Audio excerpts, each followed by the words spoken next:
The average person on the street can probably tell you that cats and dogs are different species. And chances are they can come up with some reasons why.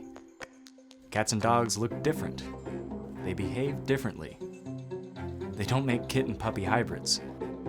The same goes for squirrels and raccoons. We know intuitively that they're different species. But what about these squirrels? Or these trees? Well, it turns out the squirrels are different species, and the trees are the same species. But how do we know that? And what is a species anyway? Well, it depends on who you ask. If you ask a biologist, they might tell you that species are groups of interbreeding natural populations that are reproductively isolated from other such groups. Some would add the idea of potential to reproduce. For example, if two groups are separated by a barrier, but they could reproduce if they got together, then they're still the same species. An ecologist might give you a different definition. A species is a set of organisms adapted to a particular set of resources in the environment. Some might add that species have different physical characteristics or morphologies. Between these two concepts, we get something that's pretty broadly accepted across most of science. Sounds good, right? But in nature, things can get pretty fuzzy.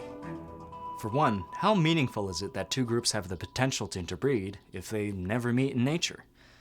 Elk live in North America, and red deer live in Eurasia. In captivity, they can produce fertile offspring, but they could not possibly meet in nature. Stickleback fish live in isolated groups all across the northern hemisphere. Some groups look different, and they don't meet in nature, but they can reproduce in an aquarium tank. Second, some groups that everyone agrees are different species can interbreed.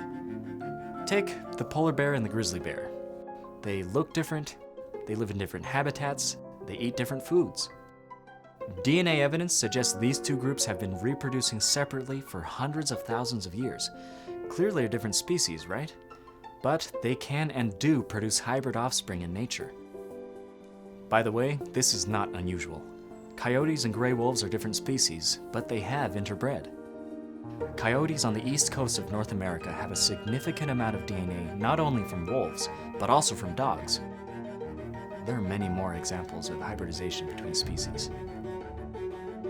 If two groups look alike, we have to work really hard to even know if they have interbred or not. Beyond all of these challenges, this species concept only fits with some types of living things, mainly plants and animals. Lots of living things, including bacteria, reproduce without a partner, so this whole interbreeding metric doesn't work for them. It doesn't work for defining fossil species either. They can't reproduce at all. Species of bacteria and fossils are usually defined by how different they are, measures that can be pretty arbitrary. Bacteria species are defined by differences in their DNA sequences. Fossil species are defined by differences in their anatomy, their age, and where they were found. Scientists in other fields use entirely different definitions. All of this is to say that the best way to define a species depends on what you're studying and what you're trying to do. There is no universal definition. To take a page out of the book of the philosophers, it's actually helpful to stop looking at species as things, and instead look at speciation as a process that generates transient things. Species aren't fixed entities. They change. Evidence from fossils tells us that species that lived in the past were different than the ones that are alive today. Add to this evidence from DNA, anatomy, and embryos, and we know that living things change over time. The world we live in today is just a snapshot in a long evolutionary timeline. Looking from this perspective, we can see that there's not one moment in time where an old species becomes a new, different species, and there's not a moment in time where one species becomes two. In our snapshot of today, some groups are clearly different species. Many others are in the process of speciation, and some groups are even in the process of coming back together. Just as they have in the past, these processes will continue into the future. Some of the boundaries are fuzzy, and that's okay. All of this may leave you wondering, why do we even use the word species at all? Well, there are a lot of reasons why this species concept is important. One is conservation. If we hope to protect a group from habitat destruction or potential extinction, we need to be able to define the group we're trying to protect.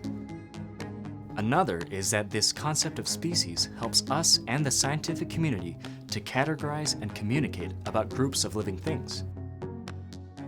When scientists study speciation as a process that is driven by natural selection, they gain insights into some of the biggest issues faced by humankind, like antibiotic resistance, world hunger, and cancer. Instead of getting too caught up in what a species is, you may be better served to focus on the context in which the term is being used. Different contexts call for different definitions.